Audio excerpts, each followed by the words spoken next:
সিলেট ঢাকা ও সিলেট কক্সবাজার রুটে নতুন ট্রেন চালু, কালোবাজারি রোড ও রেলপথ সংস্কার সহ ৮ দফা দাবিতে অবরোধ কর্মসূচি পালন করা হচ্ছে। এ বিষয়ে আরেকটু বিস্তারিত তথ্য আপনাদেরকে জানানোর চেষ্টা করব। আমাদের সাথে যুক্ত হবেন আমাদের সহকর্মী ফারুক মিল্লাত।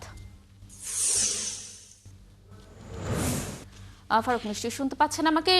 রেলপথ অবরোধের কারণ কি বলছেন আন্দোলনকারীরা, আর রেল কর্তৃপক্ষের সাথে তাদের একটি আলোচনার কথাও আমরা শুনছিলাম।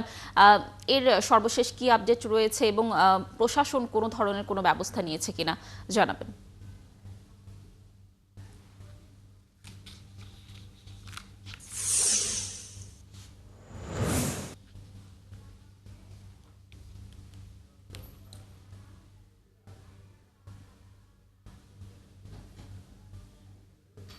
লাবণী, আপনাকে ধন্যবাদ। আপনি জানেন যে ৮ দফা দাবিতে আজকে সিলেট বিভাগে যে অবরোধ, রেল অবরোধ চলছে।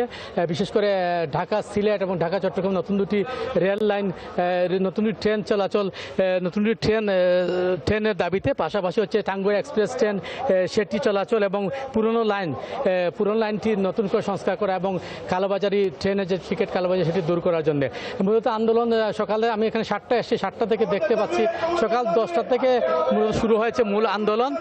পাশাপাশি হচ্ছে গিয়ে কিছুক্ষণ আগে সকাল 8:30টায় কালনী এক্সপ্রেস ট্রেন ঢাকার উদ্দেশ্যে চলে গেছে।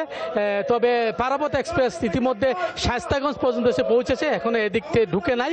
পাশাপাশি কুলাউড়া তো একই দাবিতে আন্দোলন চলছে শমশননগর এবং ভানুগাছ রেল স্টেশনে। আপনি দেখতে পাচ্ছেন পিছনটায় যে আন্দোলনকারীরা ইতিমধ্যে তারা বিভিন্ন স্লোগান দিচ্ছেন এবং পাশাপাশি আইন শৃঙ্খলা বাহিনীর সদস্য যারা আছেন তারাও ইতিমধ্যে রেলের যারা নিরাপত্তাকর্মী তারাও স্টেশনে অবস্থান করছেন। পাশাপাশি আমি এখানে আছে র্যাবের সদস্যকেও দেখতে পেরেছি। পাশাপাশি তারা যেটা জানিয়েছেন সেটা হচ্ছে সরকারের কাছে দাবি জানিয়েছেন, কিন্তু তারা দাবি পূরণ না হওয়ায় তারা মূলত এই অবরোধে ডাক দিয়েছেন আজকে 1 নভেম্বর বিকেল 5টা পর্যন্ত।